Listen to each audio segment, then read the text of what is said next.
Salut à tous, c'est Nico, et après le live de Warhammer sur tout ce qui est la boîte de lancement Armageddon, eh bien on va faire une petite vidéo pour montrer un petit peu tout ce qu'ils ont fait, mon avis en tout cas sur ces figurines et cette boîte, et puis surtout on a eu quelques petits détails de règles sur les stratagèmes, sur les choses comme ça, donc on va parler un petit peu de tout ça aujourd'hui pour récapituler tout ce qu'on a appris. Alors pour la partie Space Marines, on avait eu des rumeurs comme quoi on aurait effectivement un capitaine avec ce qu'ils appellent un bouclier relique et une épée relique, donc la figurine là pour le coup je la trouve assez cool, celle-là on l'avait pas encore vue.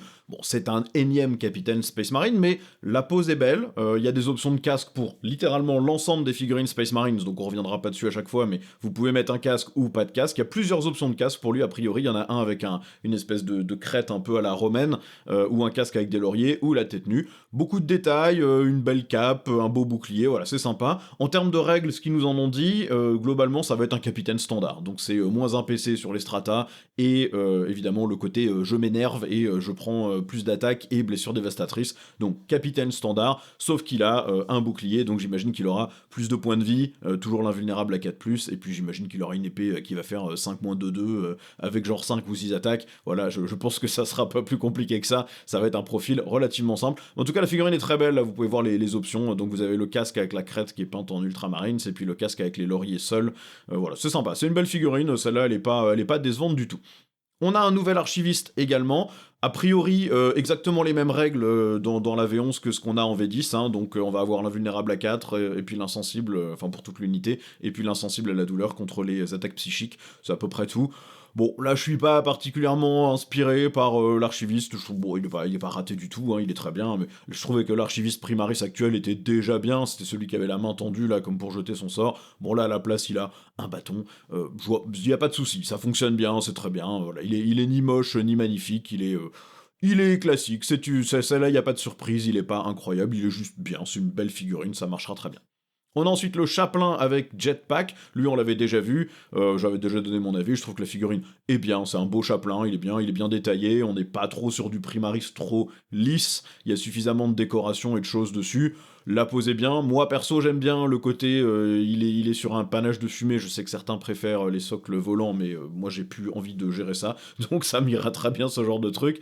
Maintenant, en termes de règles, a priori c'est un Chaplain, donc plus un pour blesser à l'unité qu'il mène, ce qui risque d'être assez utile parce que des intercesseurs d'assaut à jetpack ou des vétérans d'assaut ou j'imagine de la garde sanguinienne qui ne prendraient pas les lances mais qui prendraient les épées, ça va les transformer en monstres, donc c'est plutôt sympa. Et puis a priori il fera aussi des blessures mortelles avec toutes les unités qui sont en combat contre lui à la phase de combat, de si j'ai bien compris en tout cas ce qu'il disait pendant le live. Pourquoi pas, ça peut être une figurine intéressante aussi, et là pour le coup visuellement on a quelque chose qui est chouette, c'est travaillé, ça marche bien. Ensuite, on a les nouveaux vétérans d'assaut. En fait, là, c'est là qu'on va avoir une discussion sur pourquoi est-ce qu'ils nous ont montré les figurines les plus loupées. Parce que ils nous ont montré celui-là, qui est vraiment le plus basique de toute la boîte. C'est pourquoi ne pas avoir montré celui-là, qui a une meilleure pose, un casque plus classe. Pourquoi ne pas avoir montré celui-là, qui a une armure un petit peu plus différente, qui a une pose un peu vénère et un des anciens casques, ou même celui-là, avec son épée à 2 mains. Enfin, pourquoi avoir montré celui qui est le plus générique et le moins intéressant de toute la boîte? Bon, à la limite, celui-là est à peu près du même niveau. Je sais pas trop, c'est étrange ce qu'ils ont choisi. Et ils ont fait la même chose pour les intercesseurs, ils ont fait la même chose pour les boys. Ils ont choisi la figurine la moins cool, qui représentait le moins bien ce qu'ils avaient essayé de faire. Donc là, on se rend compte quand même que mine de rien, vous avez les Crux Terminatus, vous avez des petits détails sur les brassières, sur les brassards, pardon, les brassières. Ah putain, je suis pas réveillé. Vous avez du coup une variante avec une épée à 2 mains. Enfin, il y a des trucs qui sont vachement plus sympas que celui qu'ils ont montré. Donc je sais pas pourquoi ils se sont limités à celui-là qui était vraiment méga générique. Les autres sont beaucoup plus cool. Donc bon, voilà. En termes de jeu, a priori, ils auront tous des armes énergétiques de maître, donc ils vont être dégâts 2 et pas juste dégâts 1, des pistolets bolter lourds, sauf le chef qui va avoir un pistolet plasma, et puis de mémoire, ils ont touche fatale quand ils chargent, en tout cas c'est ce qu'ils ont dit pendant le live, donc ça c'est sympa aussi, parce que ça veut dire que vous avez une unité qui va vite, qui punch. Maintenant ça veut aussi dire probablement la perte des options d'armes existantes, j'ai un bouclier et un pistolet inferno, des choses comme ça, donc ça va être une unité qui résiste probablement beaucoup moins que la plupart des variantes qu'on mettait sur la table aujourd'hui, mais qui par contre a un potentiel de dégâts probablement plus élevé que ce qu'il y avait côté vétéran d'assaut classique. Donc ça peut être un bon contrepoids aussi à juste prendre des intercesseurs d'assaut classiques. Et bon, bah les figurines après c'est du Primaris assez standard. C'est un peu dommage qu'ils aient pas fait autant l'effort sur les armures, les épaulières, etc. que ce qu'ils ont fait sur les nouveaux intercesseurs. Ils sont quand même quasiment tous avec une armure Mark X très classique, à part le casque. Il y en a pas beaucoup qui ont une épaulière différente, qui ont des jambières différentes, qui ont... Bon, le casque, en fait, c'est la seule variable sur laquelle ils ont ajusté, c'est-à-dire qu'il y a l'air d'avoir 2 ou 3 casques plus anciens. Mais c'est à peu près tout, donc là c'est un peu dommage je trouve, ça aurait été sympa d'avoir quelque chose d'un petit peu plus mixte, surtout que ce sont des vétérans, ça aurait été sensible qu'ils aient une armure un peu plus ancienne que celle de leurs camarades. On a ensuite l'ancien, on va pas parler des règles parce qu'a priori c'est exactement la même chose que ce qu'on a aujourd'hui, c'est-à-dire plus un à l'OC et un insensible à la douleur sur les objectifs. Bon, bah du coup ça sera jamais joué parce que c'était déjà nul dans l'édition actuelle, et comme dans la nouvelle édition, a priori, quand on n'a pas d'OC, quand on est ébranlé, on n'est pas OC 0, on est OC rien, donc le bonus à l'OC de la bannière sert à rien. Du coup, bon, voilà, bah, à moins qu'il y ait un gros changement sur comment ça fonctionne, ou qu'on puisse le mettre lui, plus plein d'autres persos, je suis pas sûr. Maintenant, la figurine elle-même est super cool, moi j'ai toujours adoré voir des grosses bannières sur la table, ça je trouve ça top, et donc cette figurine-là, pour moi, est très classe. Ils ont bien précisé que les détails étaient sculptés sur la bannière, sauf le logo Blood Angels et le numéro ici. Ce qui va permettre quand même de se lâcher un petit peu sur la peinture pour mettre votre propre logo de chapitre, pour faire vos propres décos, mettre un décalco ou deux si vous avez envie. Globalement, ça va quand même être adaptable, et c'est sympa. Après, la figurine de l'ancien lui-même, c'est un Space Marine avec un tabard. L'avantage, c'est que du coup, il ira très bien en Dark Angels, il ira très bien en Black Templar, tous les chapitres un peu monastiques prendront ça très bien, et du coup, ça peut, j'imagine, aussi servir de très bonne base de conversion. Si vous voulez juste remplacer la bannière par une autre arme, le fusil par une autre arme, vous avez un corps relativement sympa que vous pouvez utiliser pour faire des petits lieutenants, des choses comme ça. Donc, pourquoi pas. Cette figurine-là, je la trouve bien. C'est toujours cool d'avoir une bonne grosse bannière sur la table. Moi, ça me fait toujours plaisir de voir ça, parce que c'est très narratif, c'est très héraldique d'avoir son champion de compagnie. C'est plutôt cool. Alors pour les nouveaux intercesseurs, bah c'est le même syndrome qu'avec les vétérans d'assaut. Pourquoi est-ce qu'ils ont montré la figurine la plus moche, ou en tout cas la moins intéressante de toute la boîte? Parce que quand ils nous dévoilent le reste, bah on voit que là on a certes une armure Mark X, mais on a un plastron qui a l'air d'être plutôt du Mark 8, ou alors si c'est du Mark 10, il a pas l'Aquila par exemple, il a juste le petit crâne. Vous avez une épaulière qui est différente. Ici, vous avez un mec qui est plutôt plus générique en armure standard. Là, vous en avez un qui a pareil, une épaulière vachement plus ancienne, plutôt d'armure avec le bec. Là, je crois que c'est la marque 6 de mémoire. Vous avez des jambières différentes sur l'un d'entre eux aussi, c'est celui qu'ils avaient montré, qui est du coup vraiment ultra barbant là pour le coup, mais on voit que même dans les poses, les autres sont vachement plus cool. Lui avec son couteau, lui qui est un peu à cheval sur un rocher, lui avec l'ospex, lui en train de marcher, enfin je sais pas pourquoi est-ce qu'ils ont montré lui avec la grenade.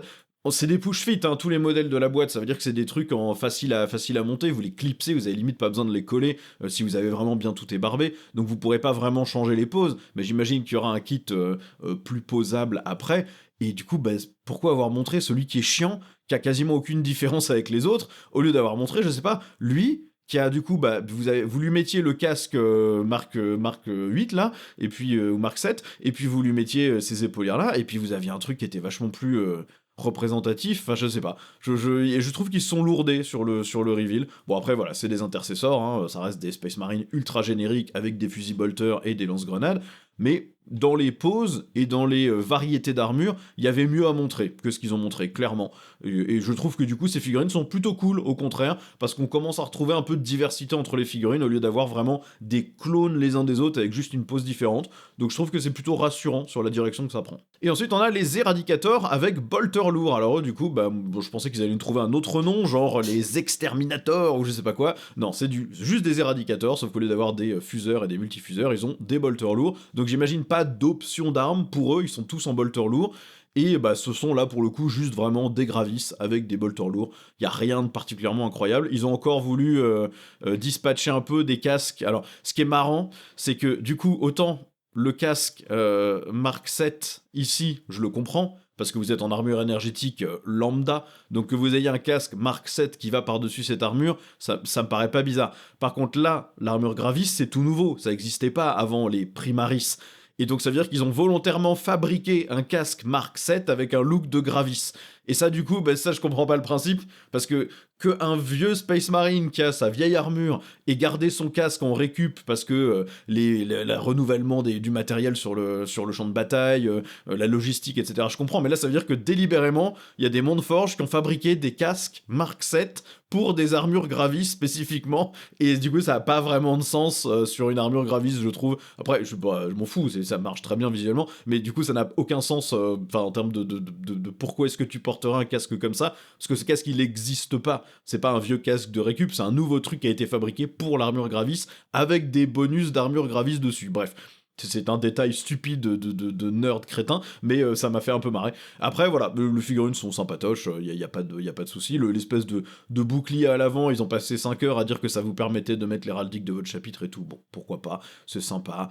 Il y a quand même des variantes dans les armures, vous en avez qui ont des espèces de rivets dessus, pour redonner un petit look un peu différent. Vous en avez qui ont des plaques, bon, ça c'est sergent, hein, finalement.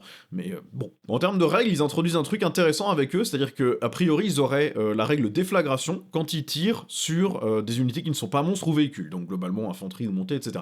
Ça veut dire que c'est une unité qui va balancer un tir de bolter lourd. Dans ce qu'il dit, ça va être exactement comme les bolters lourds de maintenant, donc vous allez avoir 3 tirs, touche soutenue, lourd, force 5, PA-1, dégâts 2, parce que ça va pas être les bolters lourds de la Deathwatch, PA-2, dégâts 3, et du coup, vous aurez en plus déflagration, donc c'est vrai que si vous tirez sur une unité de 20 boys orc, par exemple, ça va vous faire un nombre de tirs assez redoutable pour 3 figurines, donc pourquoi pas, c'est sympatoche comme règle, ça marche plutôt bien. Et enfin, on retrouve l'ancien Land Speeder, ce que moi je trouve assez marrant, parce que, alors ils ont fait une comparaison de taille entre le Land Speeder et le Storm Speeder, qui étaient un peu les remplacements Primaris, et celui-là a l'air de faire 2 tiers, peut-être 3 quarts de la taille d'un Storm Speeder. Donc c'est vraiment un plus petit modèle, c'est pas un Storm Speeder aménagé, c'est vraiment un Land Speeder, c'est plus petit, le socle est plus petit, il est moins haut sur la table et le véhicule est moins gros. Et je trouve ça très cool de les avoir remis, parce que moi j'ai toujours beaucoup aimé le Land Speeder à l'époque des non-primaris, je trouve que c'est une figurine qui est très très cool, et donc je trouve ça très bien. A priori, il y a plusieurs options d'armes potentielles, vous avez ici multifuseur, canon d'assaut, Onslaught, la canon Gatling, et puis vous avez les missiles Storm Fury qui sont a priori les mêmes que ceux qui existent déjà sur d'autres fiches d'unités primarisées. C'est un peu des missiles crack et ou frag, je crois qu'il y a deux choix de tir, ou c'est peut-être que la version crack. Et a priori, on pourrait remplacer au moins une des armes par un lance-flamme, et il y a un moment où ils ont mis lance-flamme au pluriel, donc peut-être qu'on peut mettre que des lance-flammes dessus, remplacer le multifuseur par un lance-flamme et le canon par un lance-flamme, et du coup peut-être avoir d'autres choses que ces missiles-là pour avoir une cible cohérente, parce que là c'est vrai que multifuseur plus lance-missile, on est sur de l'anti-véhicule léger, et du coup le canon Gatling, il va pas trop avec le reste de la figue, il a pas la même cible. Donc faudra voir. Bon, le look Blood Angel du speeder avec les casques jaunes, moi perso j'aime pas du tout, mais par contre je pense que ça va être super agréable à peindre dans plein d'autres chapitres qui ont un schéma de couleur un peu plus harmonieux, qui change pas la couleur des casques. Vous avez jamais aimé ça en Blood Angels, les casques bleus comme ils ont mis là pour tout ce qui est un peu dévastateur, les casques jaunes pour tout ce qui est attaque rapide, je trouve ça pas beau, et du coup voilà, on verra si moi ça m'intéresse ou pas, mais en tout cas la figurine je la trouve assez sympa, je trouve que c'est bien, c'est cool de retrouver un Land Speeder. Ils ont pas donné trop d'informations de règles, je regarde mes notes, mais si, il peut bouger de D6 pouces après avoir tiré. Donc vous avez un véhicule léger qui va sortir, tirer, se recacher, ou sortir, tirer et bouger vite pour aller voler un objectif, ce genre de truc. C'est sympa, ça fait un truc mobile et réactif. On en a déjà plein en Space Marine, il n'y avait pas besoin de nouvelles fiches d'unité, mais globalement c'est cool de retrouver celui-là. Voilà, là on voit effectivement l'option du lance-flamme lourd qui est placé en dessous à la place du canon Gatling. Donc ça a l'air d'être vraiment que le lance-flamme lourd, que le canon Gatling qu'on peut remplacer par le lance-flamme. Mais j'imagine que le kit multi-pièces qui sera pas facile à assembler, peut-être que lui aura plus d'options d'armes, on verra comment ça passe. Maintenant, il est fort probable que ce soit le même kit, parce que vu les grappes, ça avait pas l'air d'être un kit aménagé spécifiquement. Ils ont aussi parlé de l'espèce de stand là, où on a un caillou avec un nuage de fumée qui tient l'aileron. A priori, il y a possibilité de juste mettre l'aileron et ensuite d'aller fixer n'importe quoi dessus comme on veut. Vous n'êtes pas obligé d'utiliser cette espèce de rocher. Moi, personnellement, j'aime bien, mais c'est vrai que si vous en avez plusieurs dans l'armée, vous allez avoir plusieurs fois le même type de trépied, un peu de soutien pour votre véhicule, et puis c'est une pièce plastique qui va probablement être relativement fine quand même, donc si vous voulez le remplacer par un petit aileron et coller ensuite un socle de volant plus classique, une tige, faire votre propre base, etc., A priori, il y a ce qu'il faut dans la boîte pour le faire, ce qui est plutôt sympa de leur part, le fait de permettre ce genre de truc, parce qu'il y en a qui n'aiment vraiment pas ce genre de rocher tactique, là, ils préfèrent vraiment avoir un socle transparent ou une tige transparente, bah ça vous permettra de le faire aussi, ce qui est chouette. Bon, ça c'est pour les Space Marines de la boîte, et je dois avouer que je suis agréablement surpris, parce que je m'attendais à quelque chose de vraiment lisse et chiant, et au final, le chapelain, il est plutôt cool, le capitaine, il est plutôt cool, l'archiviste, il est ok sans plus, les intercesseurs sont plutôt mieux que ce qu'ils avaient montré, les vétérans d'assaut sont plutôt mieux que ce qu'ils avaient montré, les éradicateurs à bolter lourd m'emballent pas de fou, mais c'est du Gravis, j'aime bien le Gravis, donc ça me va. Et le nouveau Landspeeder, qui est finalement une remise au goût du jour de l'ancien, me plaît pas mal aussi. Donc globalement, je trouve que voilà, la moitié de cette boîte Space Marines, en tout cas, est plutôt sympa. Bon, la meilleure partie de la boîte, par contre, évidemment, ça reste les orques. Les figurines sont incroyable, je trouve, vraiment magnifique, et de toute façon, bah, c'est des orques, donc c'est forcément vachement plus funky, délirant, et offre beaucoup plus de possibilités en termes de modélisme que un mec en armure, donc on va parler un peu des orques. On a d'abord le nouveau Warboss, alors c'est pas celui qu'ils ont montré, hein, celui qui avait leaké récemment, bah, c'est pas celui-là, c'est même pas une variante de celui-là, donc je pense que celui qui a fuité, c'est peut-être la variante qui n'est pas dans la boîte Armageddon, ça sera la variante qui sera vendue à part en tant que personnage individuel, et celui-ci peut-être sera exclusif à la boîte Armageddon, mais ça n'a pas été précisé particulièrement. Donc à moins qu'ils aient prévu 2 sculpts, ils en ont montré un, les gens ont dit ouais bon ok, et du coup ils ont décidé plutôt d'aller avec l'autre, mais je pense pas parce que vu les délais ça paraîtrait impossible. Donc peut-être que c'est juste que dans la boîte Armageddon vous en avez un qui est plus cool que les autres. Je le trouve vraiment très beau celui-là. Alors il y a plus de Power Claw a priori de ce que j'ai compris dans le live. Hein. La Power Claw sur le Warboss c'est fini. À la place il a une espèce de custom Choppa et un custom Shoota. Et le custom Choppa est une arme qui a une nouvelle règle dans la V11 qui va s'appeler cleave, donc fendre ou un truc comme ça. Faudra voir comment ils le traduisent en français, ce sera probablement pas ça. A priori, c'est une règle qui a un nombre, donc vous avez cleave 2, cleave 3, et ça va vous donner un bonus d'attaque quand vous affrontez des unités nombreuses. C'est une sorte de blast au corps à corps, tel qu'ils l'ont expliqué. Donc à mon avis, ça va être, si t'es au corps à corps avec une unité qui a plus de X figurines, tu gagnes le nombre d'attaques, ou alors tu gagnes le nombre d'attaques par tranche de X figurines qui sont en portée d'engagement de ta figurine, peut-être, quelque chose comme ça. Bon, ça sera un peu chiant à mesurer à chaque fois, mais bon, surtout à 2 pouces de portée d'engagement, ça peut mener à des débats. Mais globalement, c'est une espèce de blast au corps à corps. C'est-à-dire que plus il y a de monde en face, et plus il tape, ce qui est plutôt cool. Et puis, un custom shoota, ils ont aussi précisé que dans les boîtes, maintenant, il y aurait des custom shoota et des custom rockets aussi. Et le custom rocket, ça sera une vraie roquette. Ça sera pas juste un profil de combi weapon, quoi, comme on a aujourd'hui avec un tir rapide, touche à 4, blessure dévastatrice, mais dégâts 1. A priori, ils vont peut-être commencer à réintroduire les armes combinées avec des vrais profils d'armes combinées, au lieu d'avoir juste un profil lambda. Ce qui serait cool, parce que c'est vrai que quand on a un combi fuseur, un combi plasma, un combi roquette, bah ça devrait pas faire la même chose sur la table, hein, c'est un peu con. Donc ce serait sympa. Bref, j'aime beaucoup la figurine, je la trouve très cool, elle est plus armurée que celle qu'on avait vue qui avait leaké. On n'est pas sur une méga armure non plus. Il y a une bonne dégaine en termes de taille, ils l'ont comparé aux Boys et aux Nobs, il est vraiment mastoc, donc ça c'est chouette. Il y a une belle bannière aussi sur le dos pour personnaliser un petit peu. Et puis, bah, comme d'hab avec les orques, c'est assez facile de couper une main et de mettre autre chose si vous avez envie de convertir. Couper la main ici, remplacer le gun, voire même probablement carrément changer tout le bras pour mettre un autre bras qui aura à peu près le même format, un bras de Warboss existant, un gros bras de Nob qui était déjà de toute façon disproportionné dans les kits existants. Il est bien, je l'aime beaucoup, je le trouve vraiment chouette, c'est une belle figurine. Celui-là, il est vraiment pas mal. Puis on voit qu'il est vraiment bien large, quoi. Hein. On voit le mec, il a son espèce de jerrycan de fuel pour alimenter son espèce d'arme tronçonneuse. Voilà, il est massif. Moi j'aime bien, il me plaît bien. Ensuite on a le Big Boss qui va être du coup plutôt un lieutenant, hein. On a le Warboss, le Big Boss et les Nobs en dessous. Donc le Big Boss c'est votre lieutenant. De ce que j'ai compris, il va vous donner +1 à la charge à l'unité qui le rejoint et touche soutenue. Ce qui fait que bah, c'est sympa parce que ça vous donne du punch pour une bande de boys ou pour une bande de nobs sans aller payer le prix du warboss. Et puis ça vous permet d'avoir un truc plus narratif où vous avez un warboss et plusieurs big boss qui sont vos lieutenants. Vous serez pas obligé de jouer 3 warboss dans 3 escouades de boys, ce qui est quand même sympa. Pour le warboss, j'en ai pas parlé, mais a priori les règles vont pas vraiment changer. Ce qu'ils ont dit c'est +1 pour toucher à l'unité qui le rejoint et des bonus en WAG. Donc actuellement il a plus d'attaque et bon bah là il aura sans doute la même chose. Donc le Big Boss, lui, il donne plus 1 pour toucher, il donne touche soutenue, il va sans doute coûter moins cher. Il a une très belle dégaine aussi, avec son espèce d'énorme arme. Ils ont dit vraiment que ça allait être un massacreur au corps à corps, hein, que c'était vraiment une figurine qui cognait vraiment violemment. Donc ça va être intéressant d'avoir ce genre de truc aussi sur la table. Et puis la figurine est classe, moi j'aime beaucoup le look aussi. Voilà, on a un orc bien brutal, bien bestial. On voit bien que c'est un gros nob, mais voilà, il n'est pas encore au stade du Warboss non plus, il a pas autant de petites customisations et de petits machins. Je le trouve vraiment cool, je trouve qu'ils ont vraiment réussi leur boulot là-dessus, il est très très bien.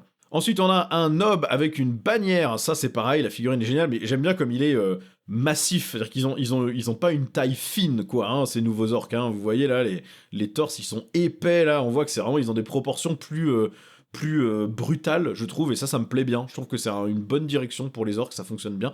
Et puis la bannière est très cool. Là encore, tous les petits carrés sont sculptés, mais, et ça c'est sculpté, par contre l'intérieur est libre, donc vous pouvez mettre les décalcos ou peindre ce que vous voulez, et là tout cet emblème là, lui n'est pas sculpté, donc vous pouvez mettre les décalcos ou peindre ce que vous voulez aussi, idem pour toutes ces petites zones là, non, ça a l'air sculpté par contre, ces trois là, mais bon, ça vous permet de customiser un petit peu ce que vous voulez mettre dessus, et si vous en avez plusieurs, bah de les varier un peu, donc ça c'est chouette. J'aime bien la figurine aussi, c'est vraiment cool, je trouve que c'est réussi ce qu'ils ont fait.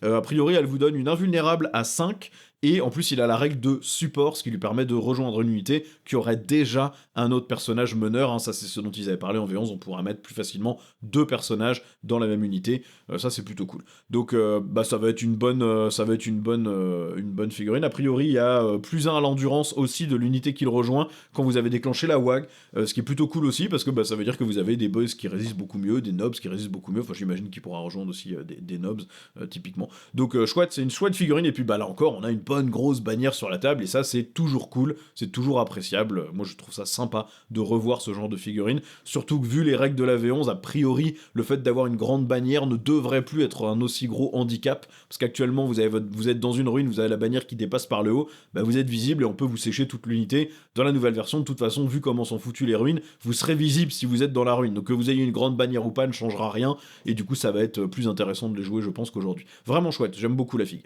Bon, on a un nouveau Pain Boy aussi qui a a priori exactement les mêmes règles que maintenant, hein. C'est l'insensible à la douleur, contre les, enfin pour l'unité qui le rejoint, et le petit grotte qui une fois par bataille vous permet de ressusciter des boys, donc voilà, ça fonctionne bien. Et puis bah c'est une belle figurine, il est sympa. Alors en termes de taille, il fait à peu près la taille d'un boy. C'est vrai que l'ancien, moi j'aimais beaucoup son look complètement, il avait son sourire super machiavélique là, il est en train de regarder tous ses scalpels, il était chouette. Lui évidemment est modernisé et les proportions sont un petit peu plus normales, parce que l'ancien il avait vraiment des micro-jambes, un très long torse et des très longs bras. Celui-là est quand même un petit peu plus réussi, je trouve. Maintenant, bon, voilà, il est sympa. Je suis pas, il m'éclate pas plus que ça. J'aime bien voir l'espèce de méga seringue, mais je trouvais que le précédent avait un petit peu plus de détails. Il avait plein de petites fioles, il avait le grotte sur le dos, il avait une espèce de truc, il avait sa seringue dans la main. Enfin, je sais pas, je trouve qu'il était un petit peu plus détaillé que celui-là. Celui-là, je le trouve plus basique. Finalement, il fait un peu moins personnage et il fait presque figurine kill team, quoi, je trouve. Il fait presque un membre d'une kill team au lieu d'être vraiment un personnage à part entière. Mais bon, voilà, il est pas loupé, il est sympa quand même, ça fonctionne bien. Et il a effectivement un look et des proportions vachement plus modernes que l'ancien. Le Weird Boy, on l'avait déjà vu, a priori en termes de règles, ça ne change rien, il a toujours dash jump pour se téléporter, il tire toujours, et il tire plus fort quand vous avez plus de boys dans l'unité, donc ça fonctionnera pareil. La figue, je la trouve sympa, elle est bien, ça fonctionne bien, il est de toute façon nettement mieux que l'existant, qui était vraiment vieillot. Je le trouve très beau, je trouve que c'est une belle réussite, ça fonctionne bien. Les nouveaux boys, les nouveaux boys, c'est pareil, ils nous ont montré, celui qui nous avait montré, c'est celui-là. Et c'est peut-être le moins inspiré de toute la boîte, je trouve, par rapport à ce qu'ils nous ont révélé hier. Parce que, alors bon, le nob, on l'avait vu, vraiment en termes de taille, ils ont fait la comparaison, le nob est vraiment beaucoup plus gros. Donc à mon avis, ça veut dire qu'on va avoir droit à un nouveau kit de nob pour remplacer l'existant, qui du coup auront probablement des tailles un petit peu plus élevées. Mais tous les autres boys, ils sont vraiment cool. Ils sont super bien les autres. Vous avez cette espèce de casque à pointe. Alors c'est un thème qu'on va retrouver pas mal sur les boys et les Gretchen. Ils ont remis du casque à pointe un peu partout, comme au début comme dans les tout premiers vieux orques qui étaient tout droit avec leur fusil là, mais ils sont vraiment cool, ils ont des super shootas fun, enfin des flingues vachement plus détaillées, ils ont des bonnes gueules, ils sont vraiment massifs, ils ont le même torse bien large, voilà. Ils sont pas taillés en V, ils sont taillés en carré quoi. Et moi j'aime bien ça, les poses sont chouettes, on voit qu'ils sont en train de s'élancer, là t'as celui qui balance sa grenade, t'as celui-là qui a à la fois le shoota et le chopa, parce que maintenant ils auront toutes les armes, hein. Vous aurez et les armes de tir, et le pistolet, et l'arme de corps à corps sur chaque boy, donc vous embêtez pas à faire des unités de boys qui tirent et qui du coup tirent très mal, vous pourrez toujours faire vos 20 000 tirs et ensuite faire votre charge et taper, ce qui est plutôt chouette. Mais non, les poses sont bien, lui il dégoupille sa grenade, enfin, je sais pas, je les trouve tous vachement mieux que celui qu'ils ont montré, alors je sais pas pourquoi ils se sont cantonnés à celui-là qui était vraiment, enfin à celui-ci là, qui est vraiment plutôt moins bien que les autres finalement, hein, je pense. Je les trouve vraiment cool, quoi. Je trouve que là, voilà, c'est une belle refonte. Vous allez me dire, il n'y avait pas besoin de les refaire, ils étaient bien, et surtout que maintenant, ils ont à la fois les armes de tir et les armes de cac, et que là, bah, c'est pareil, hein. Il y en a qui ont juste un fusil, et qui ont pas l'air d'avoir une arme de corps à corps ou de pistolet, à moins que ça soit vraiment bien caché derrière. Donc pourquoi les refaire? Bah, je ne sais pas. A priori, la taille est similaire à celle des boys existants, donc il n'y a pas trop d'inquiétude sur le fait que vos anciens boys soient devenus trop petits, pas jouables, je sais pas quoi. A priori, il n'y aura pas de problème non plus. On a une deuxième variante de Nob qui est du coup pas sur la même base que l'autre et qui est très classe aussi avec son custom shoota là qui est bien monstrueux. Non vraiment je trouve que c'est une réussite. Les boys sont bien, ils sont chouettes, ils ont bien fait le taf. Ils sont vraiment jolis, c'est pas mal. Et a priori, on peut inverser les têtes, il y a un choix de tête par figurine. Donc, même si c'est des figurines faciles à monter, vous allez pouvoir quand même les customiser un petit peu. Et ça veut dire que si demain, le kit de Boys, il reste en facile à monter, vous pourrez quand même varier un petit peu la tronche de chaque bonhomme pour qu'ils aient pas tous exactement le même look. Donc, plutôt sympa. Je trouve que c'est bien. Ça valait le coup de les refaire. Si c'était pour les faire comme ça, c'est cool. Bon, les Gretchen, sans grande opinion dessus. Ils ont pas donné trop d'idées de règles. Moi, j'aime les Gretchen, je trouve que c'est des figurines qui sont marrantes, ils sont super utiles en jeu, en tout cas avec les règles actuelles, donc c'est chouette. Je trouve que le redesign est bien, mais en fait, il y a rien d'impressionnant, mais c'est un tout petit bonhomme vert avec un flingue trop gros pour lui, c'est ça le Gretchen. Donc il y a rien de spécial à faire avec, ils ont des bonnes dégaines, ils sont cool, et de toute façon, le kit existant était dégueulasse. Vraiment, quand vous regardiez d'un côté ou de l'autre de la figurine, d'un côté vous aviez la mâchoire, quand vous retourniez la figurine, la mâchoire allait plus bas. Il y avait des problèmes de moulage complet, on avait l'impression que certaines figurines avaient fondu, enfin, ils étaient vraiment pas beaux du tout.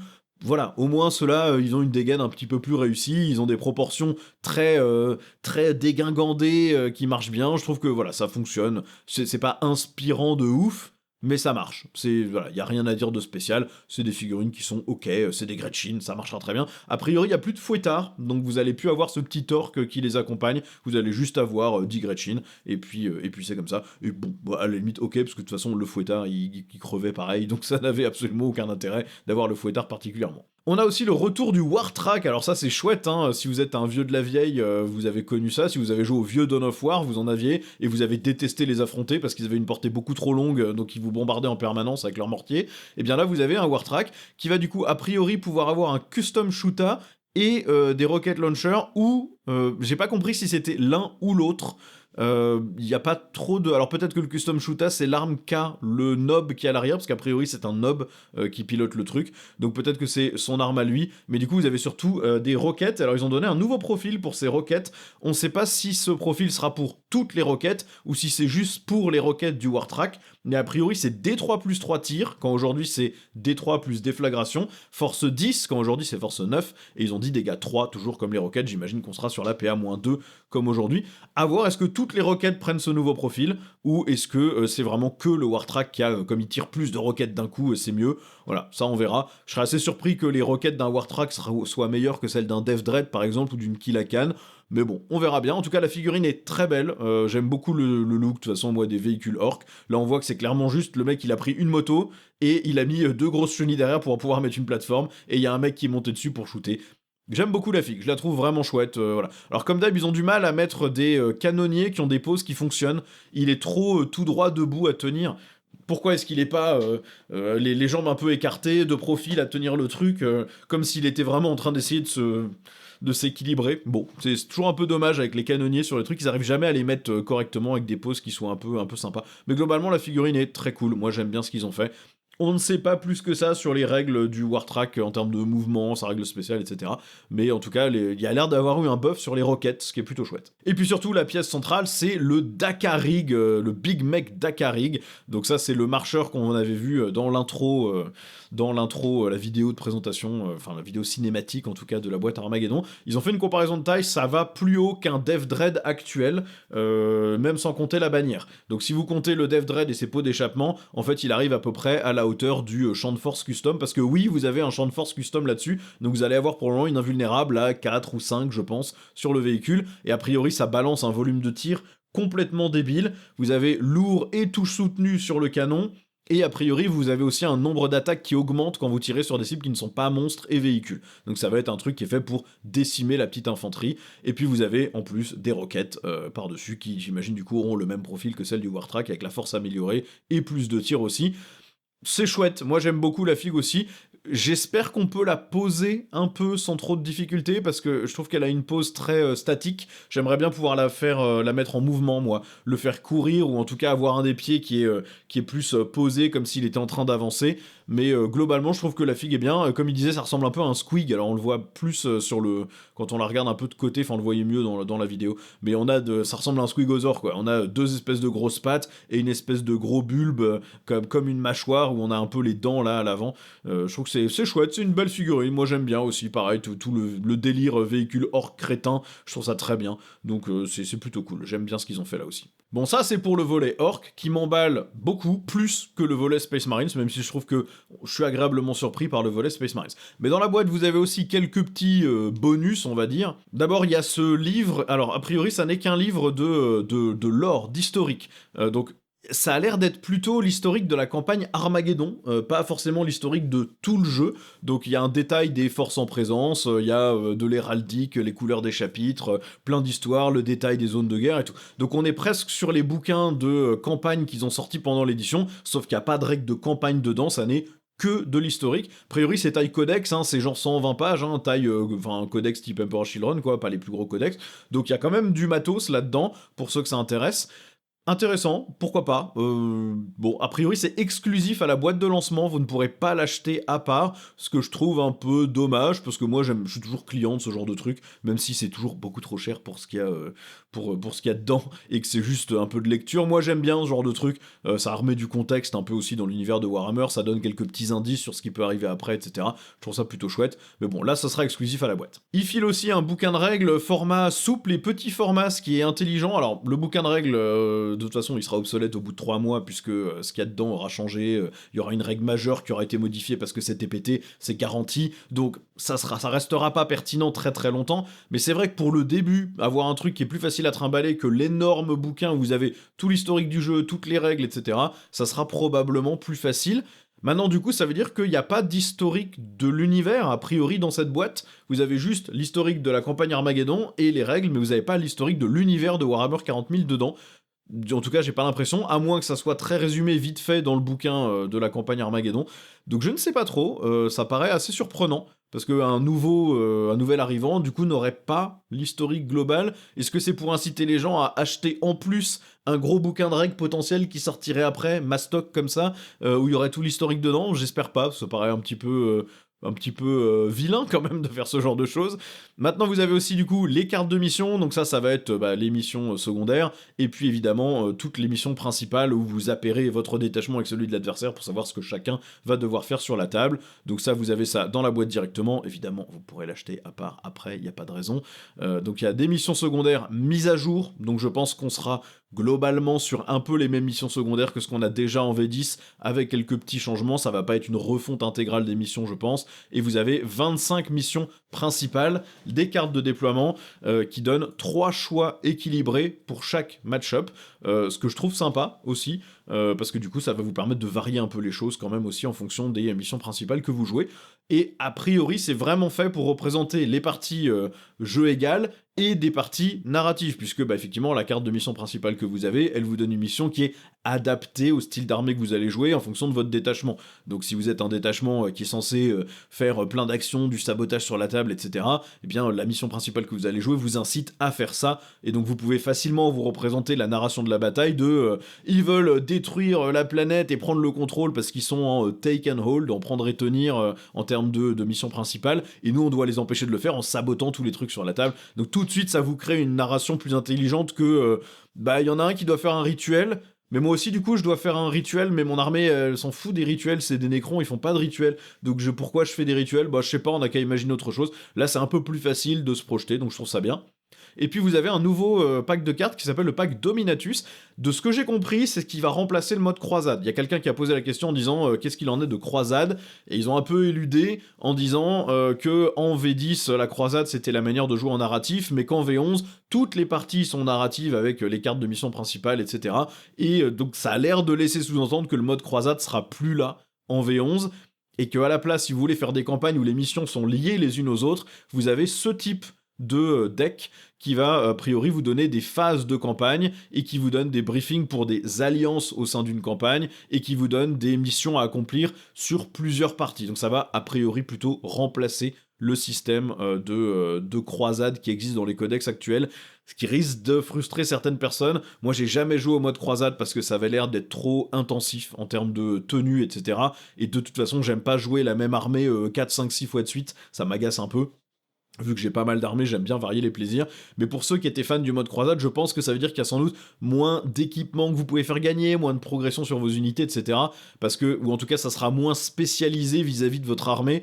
Donc à moins qu'avec chaque codex, ils sortent un deck de campagne aussi qui vous permettent de faire ces campagnes-là pour votre armée, ou à moins que vous ayez des suppléments de croisades qui vous donnent de nouveaux packs de cartes au fur et à mesure de l'avancée de la V11, je pense que ça sera peut-être un petit peu moins varié que ce qu'il y a aujourd'hui. Bon, a priori, ça contient quand même des règles intéressantes qui peuvent rajouter, par exemple, des effondrements de rochers, des ruines qui s'effondrent si vous êtes dans les ruines, etc. Donc, il y a quand même de la variété et des choses intéressantes dans ce qu'il raconte, mais j'ai l'impression quand même que ça va être un petit peu moins flexible, un petit peu moins personnalisé que le mode croisade. Vous avez les fiches d'unité Orc et Space Marine, bon ça sera obsolète 3 semaines après avec la sortie du codex. Alors non, j'imagine que les datasheets qu'ils impriment, les cartes qu'ils impriment pour la boîte, ça prend déjà en compte tout ce qu'il y a dans le codex, mais on sait que ces codex seront mis à jour rapidement et qu'il y aura des changements de profil et des choses comme ça, donc à un moment, il y a de fortes chances quand même que y ait plus que ces cartes soient plus valides. Bon, et aussi, grosse déception, on voit que les orques maintiennent leur capacité de tir à 5+, ce qui veut dire que dans cette édition, le tir orc est foutu, puisque bah, quand vous êtes à couvert, vous avez -1 à la CT, enfin l'adversaire a -1 à sa CT, donc ça veut dire que vu la taille des ruines et comment ça a l'air d'être relativement simple de se mettre à couvert, les orques vont toucher à 6, la très grande majorité des cas, et bah c'est naze, c'est vraiment naze. Même le nob, il a l'air de toucher à 5 avec son combi, avec son custom shoota là. Custom shoota c'est 4 tirs, ça a l'air d'être tir rapide 2. Bon bah force 4, PA 0, dégâts 1, donc voilà, vous allez encore faire absolument 0 dégâts, et on voit là aussi quand même le combi rocket qui fait 1 tir à 5+, force 10, PA-2, dégâts 3. Donc on est bien a priori sur des roquettes qui seraient passées force 10 au lieu de force 9, ce qui est, bon, pourquoi pas, intéressant. Mais donc on sait qu'on reste à 5+, pour la touche chez les orques, et que donc le tir orc risque d'être très compliqué en V11. Bon, vous avez aussi des décalcos, perso je déteste en mettre parce que c'est tout brillant, c'est chiant, il faut utiliser 37 produits, ça tient pas bien, il faut vernir, je déteste ça, donc je préfère essayer de faire de la peinture à la main, même si je ne suis pas très bon dans ça. Mais si vous aimez vous les décalcos, bah vous en avez plein dans cette boîte, avec plein de variétés pour tout ce qui est orc, plein de variétés pour les Space Marines. Ça couvrira jamais tous les chapitres que vous voudriez faire évidemment, mais il y a quand même du volume, au moins assez pour toutes les figurines qui sont dans la boîte. Bon, il y a eu aussi un truc intéressant, ils ont montré un peu le contenu du livre de règles, et on a pu voir la page des stratagèmes génériques, où il y a l'air d'avoir quelques petits changements. Alors d'abord, le stratagème grenade, il se transforme en stratagème explosif / grenade, et ça a l'air de marcher sur des unités qui ont le mot-clé explosif ou grenade. Ce qu'on se dit, nous, dans mon groupe de jeu, c'est qu'a priori, c'est plutôt un truc qui serait fait pour dire que les Xénos sont des grenades. Par exemple, Tyrannide, le mot-clé grenade, c'est un peu bizarre parce qu'ils peuvent pas avoir de grenade, enfin bizarre. Bon, ils pourraient très bien avoir une espèce de parasite qui saute et qui explose. Mais du coup, le mot-clé explosif, ça pourrait voilà, signifier le fait qu'ils ont un truc qui fait péter. Bon, pourquoi pas. On voit aussi que les stratagèmes sont écrits de manière un petit peu intéressante. Vous avez quand, cible, effet. J'ai l'impression qu'un peu toutes les règles sont écrites comme ça maintenant, avec des trucs en gras pour que ça soit plus clair. Les trucs en gras ont l'air de désigner un statut, donc là une unité non engagée. Donc non engagée, j'imagine que ça va vouloir dire une unité qui n'est pas dans un corps à corps, qui n'est pas à portée d'engagement d'une unité ennemie, blablabla. J'imagine que ça va être ce genre de truc. Visible, une blessure mortelle, et il y a à chaque fois des références pour les paragraphes pour indiquer qu'est-ce que c'est. Donc ça, ils ont pris une grosse inspiration de ce qu'a fait Age of Sigmar, ce qui est très bien, parce que c'est beaucoup plus lisible et facile de s'y retrouver quand on lit les règles, le fait d'avoir des mots-clés génériques qu'on va chercher, qui sont mis en avant pour bien préciser, on n'a pas juste écrit que c'était une blessure qui était mortelle, on a écrit que c'est une blessure mortelle. Le terme blessure mortelle se réfère à ça dans le bouquin de règles, et ça, je trouve ça très bien. On a toujours voilà, pas d'avance et de grenade, et il faut que vous soyez éligible pour tirer et non engagé, etc. On a aussi le stratagème Crushing Impact qui a l'air de remplacer le Tank Shock. On sait pas exactement si ça fonctionne pareil, mais ce qu'on est sûr, c'est que ça marche sur monstres et véhicules. Ça veut dire que enfin les monstres vont pouvoir faire des attaques de chars. Donc ça, c'est quand même plutôt chouette. On sait pas si ça fait le même type de dégâts, etc. Mais globalement, c'est chouette. On a aussi une arrivée précipitée ici qui a pas l'air d'avoir vraiment changé, à part que ça fait un mouvement de ingress move, donc ça sera une manière de faire les choses comme il disait, c'est une arrivée à 8 pouces et non plus à 9, etc.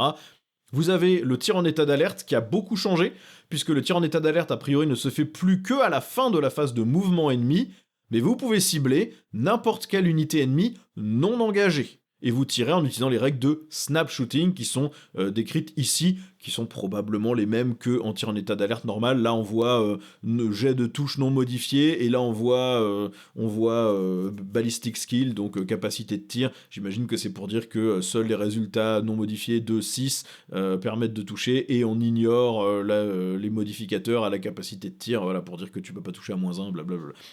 Mais ça veut dire que du coup, vous avez pas besoin de vous dire, je vais bouger ça, tu tires en état d'alerte? Non. Je vais bouger ça, tu tires en état d'alerte? Non. Je vais bouger ça? Non. Là, ça va fluidifier la partie, vous avez pas besoin de vous poser la question dans votre tête de, faut que je bouge ça d'abord, parce que sinon il va me tirer dessus, machin. Là, vous dites juste, je fais mes mouvements, et à la fin de la phase de move, l'ennemi dit, bon, ok, bah du coup, je tire en état d'alerte sur ce truc-là, je pense que c'est le plus adapté pour moi. Et voilà, point barre. Il y a pas de t'as gâché ton opportunité de tir en état d'alerte parce que je t'ai tendu un piège, hein. Parce que ça c'est chiant, c'est pas intéressant dans le jeu. Et là vous avez juste un truc de t'as fini de bouger, ouais, ok, bah je vais te tirer dessus et je vais mal te toucher, mais je vais te tirer dessus. Je trouve ça plutôt pas mal. Je trouve que c'est bien, c'est intelligent. Ici, on a aussi Smoke Screen, donc le stratagème Smoke, qui clairement ne donne plus que le bénéfice du couvert. Ça veut dire qu'il n'y aura pas de modification de alors t'es à couvert, donc j'ai -1 à ma CT, et t'as mis Smoke, donc j'ai -1 pour toucher, donc je te touche à -2. Ah ok, bah Space Marine touche sur du 5, mes orques touchent sur du 7, donc il faut qu'ils fassent des 6 du coup. Voilà, ça c'est fini, et donc j'imagine que ça veut aussi dire que la règle discrétion va plus vous donner -1 pour être touché, elle va vous donner le bénéfice du couvert tout le temps, et ça sera plus logique pour éviter d'avoir des -2 à la touche partout. Ça c'est relativement rassurant, et on sait pas exactement comment ça va changer l'intervention héroïque, mais vous allez pouvoir faire intervention héroïque avec des véhicules qui sont personnages et marcheurs. Actuellement c'est que des véhicules qui seraient marcheurs, donc ça peut donner certains bonus. Typiquement le roi silencieux va pouvoir faire des interventions héroïques. Et vous avez deux choix là, vous avez bondir pour défendre et au combat ou dans la mêlée. Ça a l'air de vous donner différents bonus. Il y en a un qui vous permet de faire une charge et l'autre on sait pas trop. Donc faudra voir exactement comment ça fonctionne. Mais voilà, on a des petites indications à droite à gauche qu'il y a des choses qui ont changé. Bon, c'est à peu près tout ce que moi j'ai réussi à glaner un peu de ce live. Personnellement, je ne pense pas que j'achèterais cette boîte. Tout simplement parce que même si la moitié orc de la boîte me plaît beaucoup, la moitié Space Marine étant facile à assembler. Et moi, mon armée, c'est de la Deathwatch. Même si la Deathwatch n'existe plus en V11, on sait jamais s'ils la virent, j'ai quand même envie que tous mes Space Marines, c'est une tronche de Space Marines Deathwatch. Et les modèles faciles à assembler, ils sont pas facile à convertir parce que vous avez des épaulières prémoulées, donc il faut tout découper à la pince et venir recoller une épaulière par-dessus, ce qui est ultra chiant. Changer un bras, une arme, un truc pour customiser, c'est vraiment compliqué. Et donc, bah, personnellement, ou mettre juste une épaulière d'un autre chapitre de l'autre côté, rien que changer les deux épaulières déjà, ça veut dire que chaque figurine, je vais devoir la charcuter au scalpel et à la pince, et personnellement, j'ai pas spécialement envie de faire ça. Donc, à moins que sur les grappes, vous ayez vu que chaque épaulière est parfaitement individuelle, je pense que je m'embêterai pas, je vais pas acheter la boîte. boîte, j'attendrai que les figurines sortent individuellement pour les acheter. Je trouve aussi que le contenu en figurines me paraît plus maigre qu'en V11, j'ai l'impression qu'il y a quand même moins de choses dedans. Vous avez un gros véhicule, et vous avez, en orc, vous avez 20 boys, 10 Gretchen, un gros véhicule, un petit véhicule, et 3 persos. Et en Space Marine, vous avez capitaine, chapelain, ancien archiviste, vous avez 4 persos, non, vous avez 4 persos en orc aussi, 4 persos en Space Marine, vous avez 10 intercesseurs, 3 éradicateurs, et vous avez un land speeder, et 5 vétérans. J'ai l'impression qu'il y a un peu moins, mais c'est peut-être juste un ressenti, c'est peut-être parce que la partie tyrannide avait beaucoup de grosses bestioles, et du coup ça donnait l'impression qu'il y avait plus de monstres et de choses, peut-être, c'est peut-être juste dans ma tête, mais j'ai l'impression qu'il y a un peu moins de choses. Faudra aussi voir le prix, parce que, comme il dit, c'est les équivalents de 2 patrouilles, avec en plus quelques unités supplémentaires. On sait qu'un bataillon, ils le vendent 206 €. Là, on est quand même sur, globalement, 2 bataillons, plus les règles, plus des cartes de mission, donc même avec une grosse réduc, j'espère qu'on va quand même pas aller sur une boîte à 400 balles, parce que ça commencerait à faire vraiment beaucoup. J'espère qu'on va pas arriver dans ces tarifs-là. Bon, on verra ce que ça donne. Personnellement, je ne pense pas l'acheter, sauf si ils nous disent direct qu'il faudra attendre 1 an et demi pour avoir les nouvelles figurines orc, et dans ce cas-là, je pense que j'achèterai, et je trouverai quelqu'un qui rachète la partie Space Marine de la boîte, j'imagine que je dois pouvoir trouver ça, parce que, voilà, j'ai pas envie de m'emmerder avec des push vides, je l'ai déjà fait avec le contenu de la boîte Léviathan, c'était trop chiant à convertir, j'en ai encore plein qui du coup ne sont pas convertis, parce que c'est la galère, et donc je vais pas me réembêter avec ça, surtout que j'ai pas un besoin fou de ces figurines Space Marine, j'ai déjà une très grosse armée, donc voilà. On attendra probablement, et ça permettra d'économiser un peu de sous, et je me paierai les cartes et les choses à part quand ça sortira. Bref, vous me direz ce que vous en pensez en commentaire, est-ce que vous avez trouvé que c'était intéressant, pas intéressant, est-ce que la boîte vous intéresse ou pas, de ce qu'on a vu des petits changements de règles, vous me direz ce que vous en pensez aussi, et puis comme d'hab, si vous voulez soutenir la chaîne, vous avez tous les boutons YouTube, la zone de commentaires, vous savez pourquoi c'est important, vous avez le lien MyHobbyPlace dans la description qui vous permettra d'acheter cette boîte courant juin, moins cher que chez Games probablement, et du coup, enfin c'est même pas probablement, c'est sûr, et du coup de me reverser une petite commission si vous sélectionnez ma chaîne au moment de payer, et puis vous avez évidemment la page Tipeee qui nous permet de faire plus de vidéos aussi, des rapports de bataille, des lives, et juste de continuer à faire tourner cette chaîne. Merci à tous les tipeurs qui nous soutiennent déjà, le lien est là aussi dans la description. Merci à tous d'avoir regardé, et je vous dis à la prochaine pour une nouvelle vidéo. Ciao!